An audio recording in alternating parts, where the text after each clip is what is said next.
Jei jums įdomu, ar Ikcent brokeris yra saugus, pataikėte ten, kur reikia. Šiame vaizdo įraše papasakosiu apie tai, ar saugu investuoti su šiuo brokeriu ir į ką atkreipti dėmesį prieš atidarant demonstracinę sąskaitą. Pereikime prie esmės. Ikcent neturi jokios vyriausybės licencijos, nes veikia tik tose šalyse, kuriuose tokio sertifikato nereikia.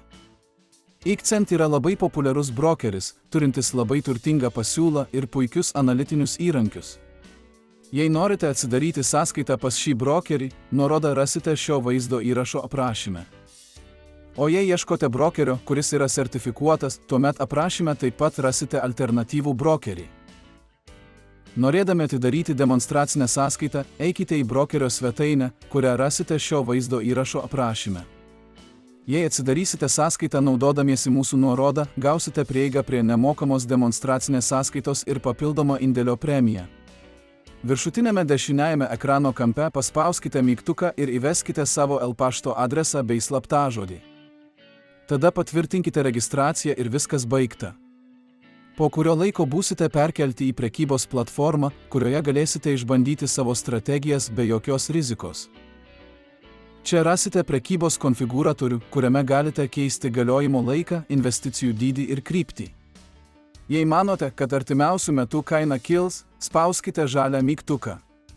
O jei manote, kad kaina kris, tada spauskite raudoną mygtuką.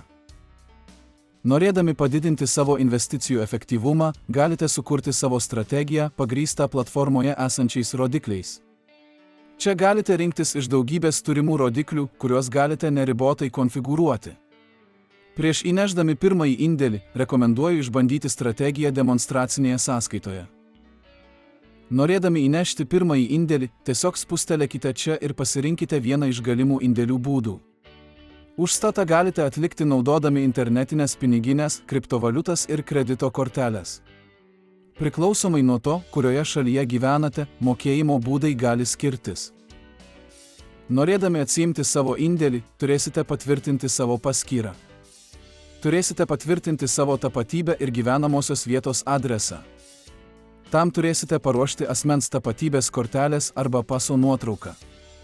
Patikrinimas reikalingas, nes brokeris privalo laikytis kovos su pinigų plovimu taisyklių. Tikiuosi, kad šis vaizdo įrašas jums buvo naudingas. Jei taip, palikite like ir užsiprenumeruokite šį kanalą, kad nuolat gautumėte naujų vaizdo įrašų iš investavimo pasaulio. Ačiū, kad žiūrėjote.